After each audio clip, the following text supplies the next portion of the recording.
Hi, I'm Claire. I'm a Berlin-based photographer, and today I'm going to be teaching you how you can set up and shoot your first ever street style photo shoot. Although I'm based in Berlin now, I learnt the ins and outs of this kind of photography in New York, where I assisted a number of photographers and I worked with a number of influencers and bloggers taking photos for them. Over the years, I've picked up some tips and tricks that I'd love to share with you today. So who's this course for? Well, if you're interested in shooting street style photography, this course is for you. What do I mean by street style photography? I just mean that these are photos taken out and about in your locality, perhaps in a city, or if you don't live in a city, then even just in a local town or out and about in nature. The reason I say street style photography, it's kind of in between portraiture and fashion. So portraiture is really focused on the face, nothing to do with the clothes, it's all about the person. Whereas fashion is all about the clothes, and maybe you're working with a big team, it's for a magazine or something like that. Street style photography I see as in the middle. You could be taking portraits as part of it, but it's not just about the face. The clothes is definitely a part of it. You're kind of capturing that person's personality through what they're wearing. It's not necessarily fashion because it's not about the clothes. It's kind of a mixture of the portraiture and the fashion in the middle. Basically, if you have a camera and you have a little bit of experience with it, then this course is for you. So I'm going to be telling you how to kind of set up these photo shoots, how to get a model, how to style the photo shoot, how to get inspiration, and then tips and tricks for the day of the shoot as well. But if you've already kind of done your first photo shoot, if you've worked with a model before, I would still recommend this course. I've got a lot of tips and tricks, so I think I'm going to be sharing some information that perhaps you've never heard of. In this course, we're going to be focusing on how to set up that first photo shoot with a model. It's not about monetizing, it's not about getting your first client or how to work with bloggers and influencers. If you're interested in actually getting paid for your photography, I do have a course on that. I would advise maybe watching this first because this is all about collaborative, how to set up photo shoots, how to build your portfolio. And when you think you're ready, then you can definitely check out my course. I'll leave information for my other course down below. Now that we've been introduced, let's dive into the first lesson. So we're going to speak about inspiration and where to find it.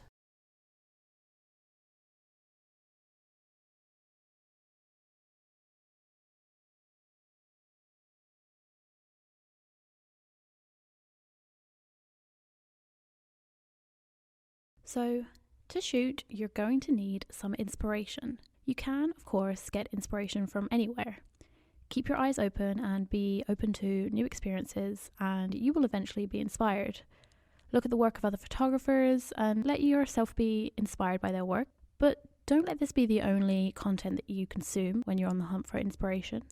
Some of my favourite sources of inspiration are from art, design, travel and fashion magazines, from music videos and music in general, from films and TV, from the natural world and from architecture. I would encourage you to write your own list of what inspires you away from photography. And the thing about inspiration is you don't know when it will strike. So always carry a notebook around with you, or be sure to write your notes on your phone if you get any ideas when you're out and about. Something that helps me is to start with one point of inspiration and then use this as a leaping off point to find other inspiration and to further expand on the visual or on the concept. So for instance, I was really inspired by Dua Lipa's music video Break My Heart, and also the general 80s aesthetic of her album Future Nostalgia. So with this as my starting off point, I began thinking about how I could do a fun 80s inspired shoot. Like, what if the 80s look was popular in 2020? So people rocking 80s outfits on FaceTime or on TikTok, that kind of thing. So that's an example of how inspiration first struck for me, but of course it's different for everyone. So with the starting off point, you can begin to look for visual references and build a mood board, which will help guide you as you look for a location, a model, and will also give you ideas on how to style your shoot.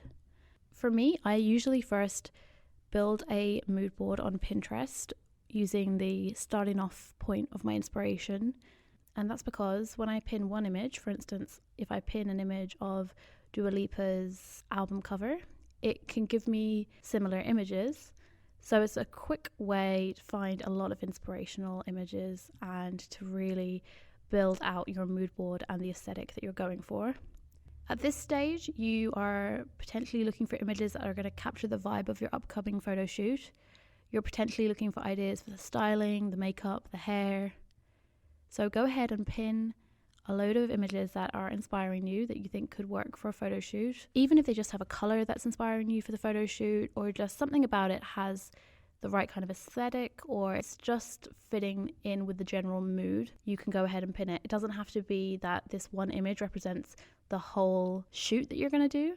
It's more about a collection of images that guide the shoot and that serve as inspiration for the photo shoot.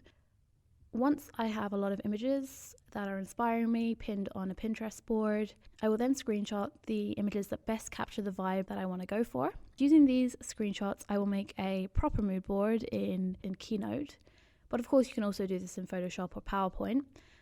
It's just me pasting in these images, laying it out on Keynote and saving it as a PDF, and then basically I've created my mood board this way.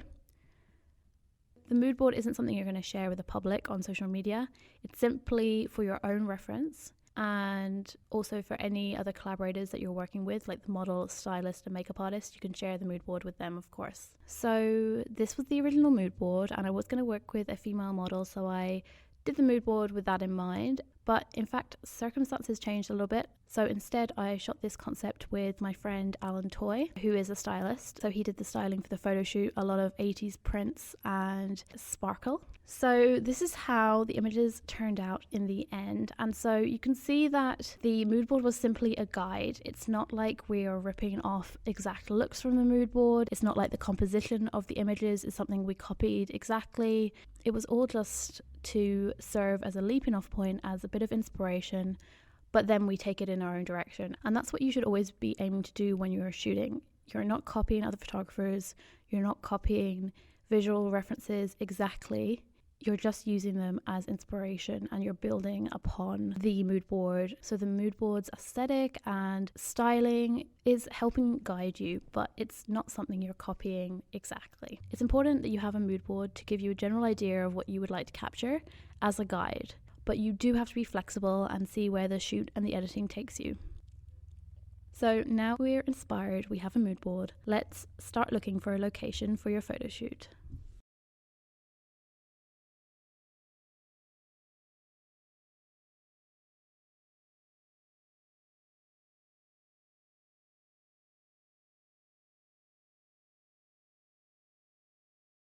In this lesson, we're going to be talking about finding a location for your photo shoot. It's basically just about getting out and about and keeping your eyes open for a good photo shoot location. And it is cheesy, but there is beauty everywhere. I'm sure your city has a nice place for a photo shoot, even if it's as simple as a nice plain background, maybe a nice clean white wall, or a wall that's in one color that you can use as a backdrop. You definitely have an area in your town where you can take photos.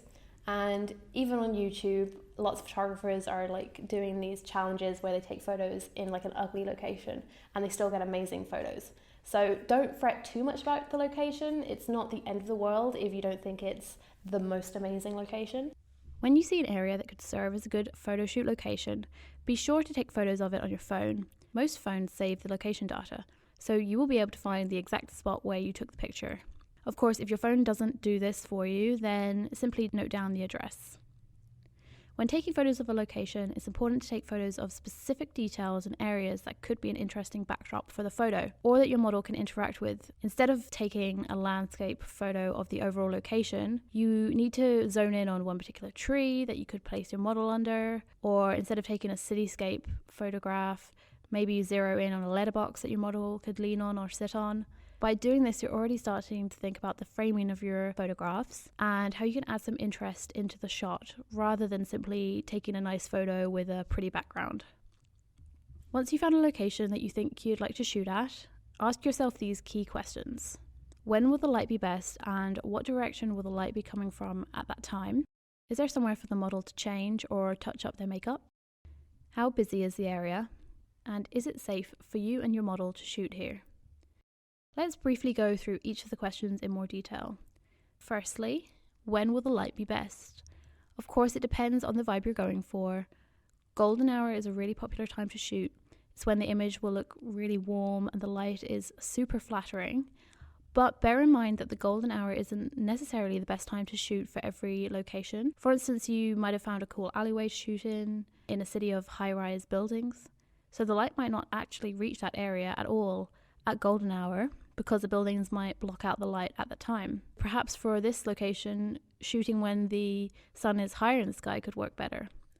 For peace of mind, come back to the location at around the time that you'll want to shoot at a slightly earlier date, perhaps a week before the shoot, and check that the light is right. You can also use apps like Sun Surveyor to track the sun and see when the best time to shoot at this location could be. Check out the resources section for ideas of apps for tracking the sun.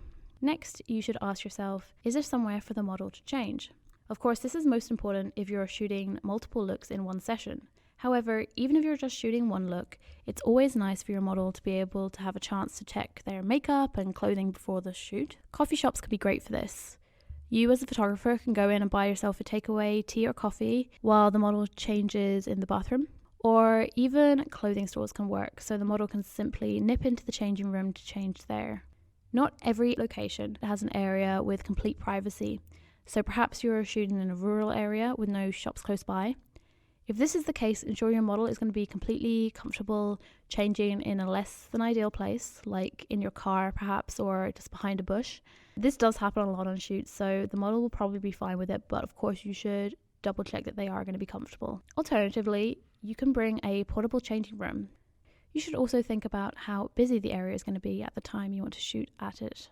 This is important because usually you don't want distracting people in the background of your photos. Also, as much as possible, your photo shoot shouldn't get in the way of people just trying to go about their day. Some models, especially amateur models, might get uncomfortable if there are a lot of eyes on them as they pose. So ideally, you want your location to be pretty quiet and private. Though that's not to say you can't shoot photos in a busy location, it's just that it can be a little bit more difficult. Bear in mind how busy the location will be, and if possible, choose to shoot at a time of day when it will be quieter. For instance, instead of shooting at golden hour before sunset, when a street is likely to be busy with people walking or going out, perhaps getting up early to shoot at golden hour after sunrise, when less people are around, is going to be a better idea. And finally, the last question, is the area safe? It is, of course, vital for you to check that the location that you're going to shoot at is safe. So for me personally, I'm in Berlin, and here most places are very safe to shoot, but your locality might be different. If you're not sure, ask the locals or Google the area to see if it's potentially dangerous or unsafe in some way. And once you're sure the area is not overtly dangerous, you should also think of other potential risk factors of the location. For instance, a popular street style photography shot that's very popular with bloggers is a person walking across the road. I've done this in very busy areas like Manhattan, and it can be safely done, but you need to be careful and keep your eyes open. If you're going to try something like this, you should either find a really quiet road to do this, or time your photos around pedestrian traffic lights, always veering on the side of caution, so only shoot when it's green and get off the road if the don't walk sign is going to appear. Once you've asked yourself these key questions and you're sure you've found yourself a suitable location for the shoot, you're almost ready to get out there and make some imagery. But hold up, we can't do street style photography without a model, so first let's look into that.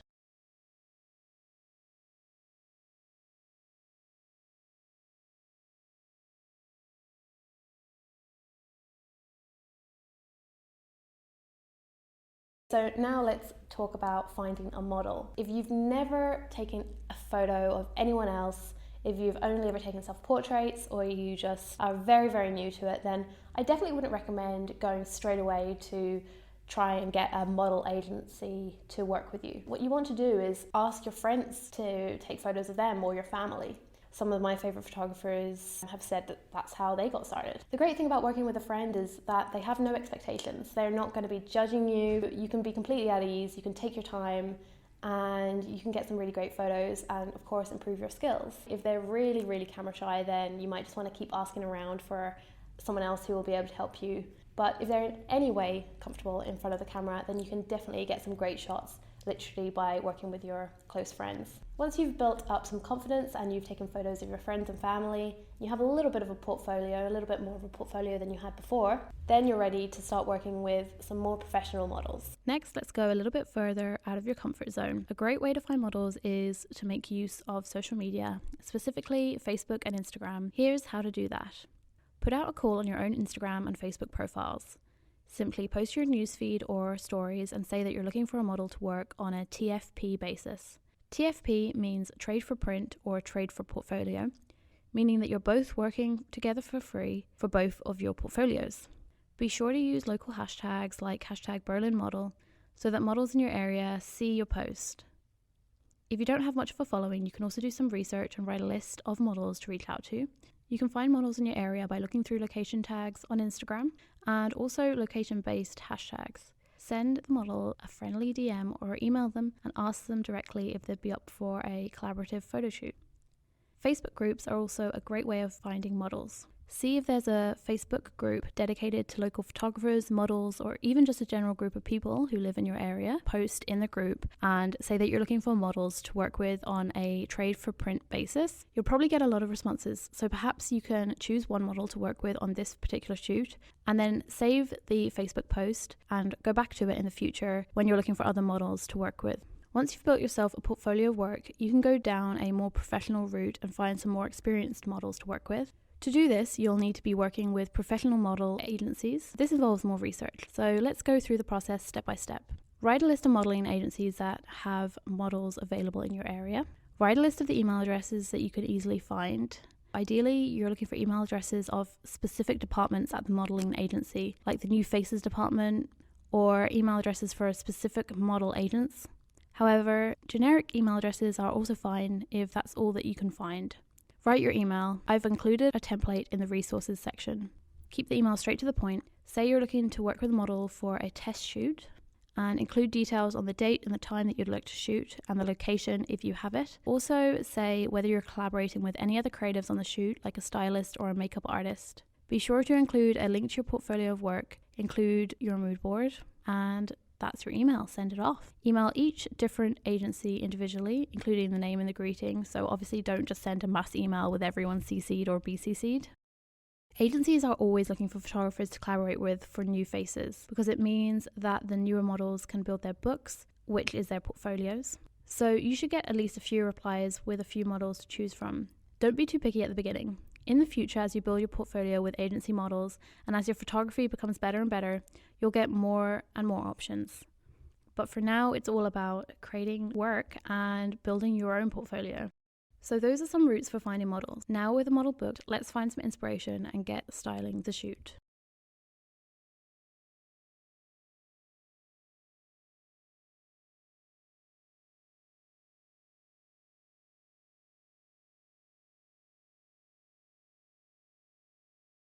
So in this lesson, we're going to discuss the styling, how you should style your photo shoot. I thought it would be better to speak with an actual stylist who will be able to give you some great tips and advice on this, because of course I have done my own photo shoots where there's been some sort of styling and I've kind of worked with that. Still, I am no stylist, so I thought it'd be better if we could get some expert advice. So I've enlisted the help of my friend Alan Toy. Alan is a freelance stylist. He's worked with some really big names and I think he's going to have some really great advice for us today. So let's get into the interview.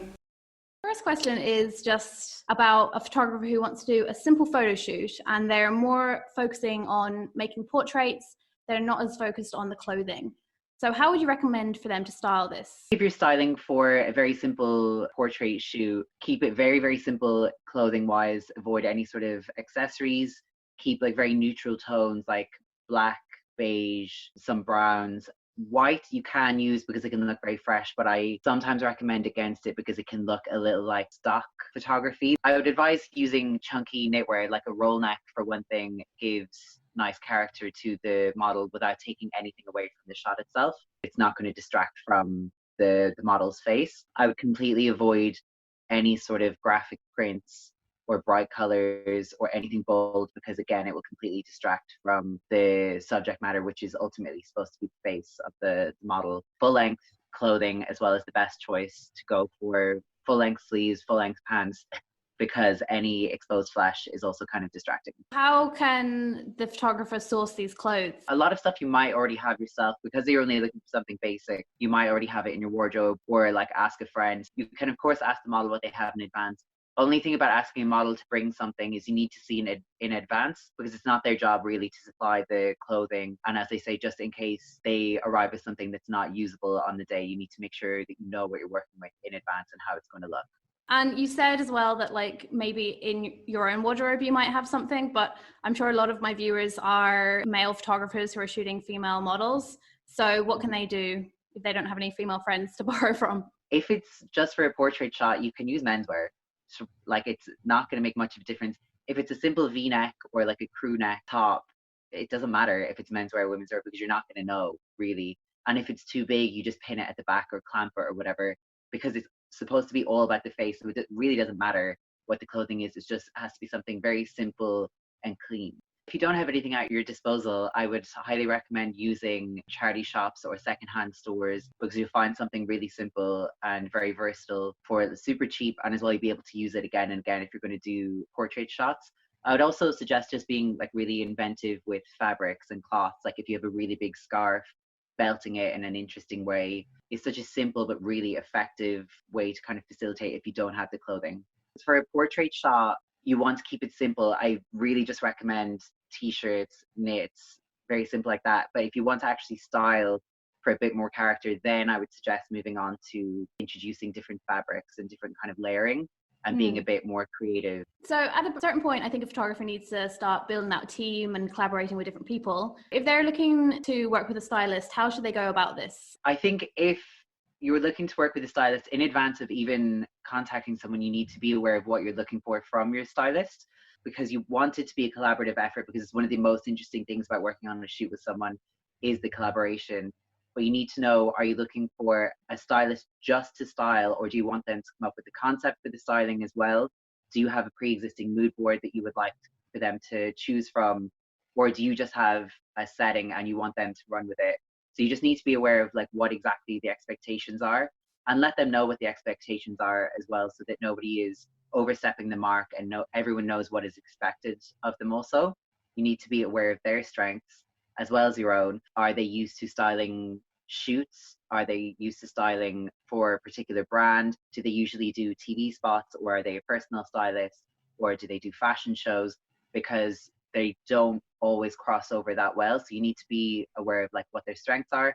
Your stylist might pick up on certain areas where you're lacking and vice versa. It's always important to pick a strong collaborator for that reason. And how should they even contact you? Would you find it unprofessional if someone like slid into your DMs kind of thing? No, definitely not. Nowadays, Instagram is like the biggest calling card for so many people, and it's such an easy way to find someone whose style you really like. And I don't think that nowadays, especially not in a creative industry, anyone would find it in any way unprofessional to reach out to someone via Instagram, because it's the easiest way for you to show your work, for them to show theirs, for you to access each other. I think Instagram's actually a great calling card. I'm also just interested in what's an example of a good experience you've had working as a stylist. I think that the best experiences come from the collaboration, whenever everyone is on set and very like open-minded, that you have an idea of what you are aiming for, but you're open to other opportunities, because it's a very dynamic atmosphere and things can change all the time, and maybe a shot isn't looking the way you wanted it to, but then the model might be like, well, what if I did this? Or the photographer might think, well, what if I shot it this way instead? And it makes for the most fun, it makes it the most creative, it's the most enjoyable experience without a doubt. I styled Nisha Rue for her music video, but I also did her promo shoot, which was shot by Bob Gallagher. And it's one of my favorite shoots I've ever done, because we were friends. So going on set was very like comfortable atmosphere. And it was, again, everyone was open to different ideas. The day that we thought, well, what about this? What about that?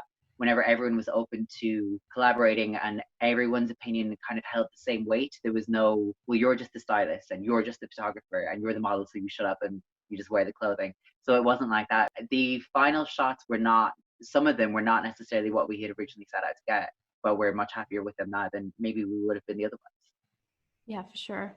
And I'm just wondering as well, if you have any horror stories from photo shoots.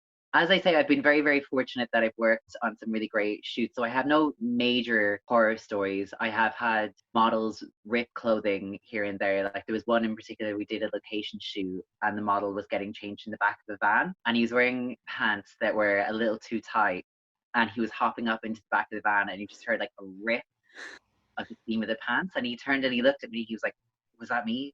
Well, it wasn't me. So the pants were like done, but it was fine. They were a sample. It wasn't the end of the world.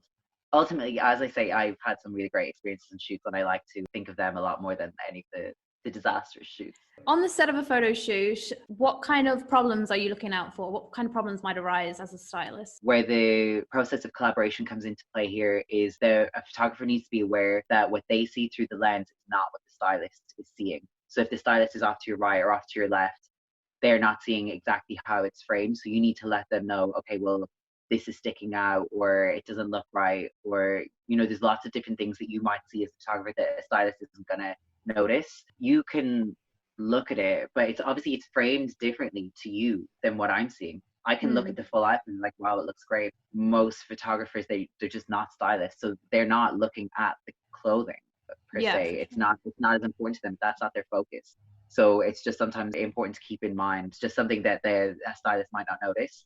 And so how do you get around that? Is it just being communicative? Yeah, exactly. Just communicate to them.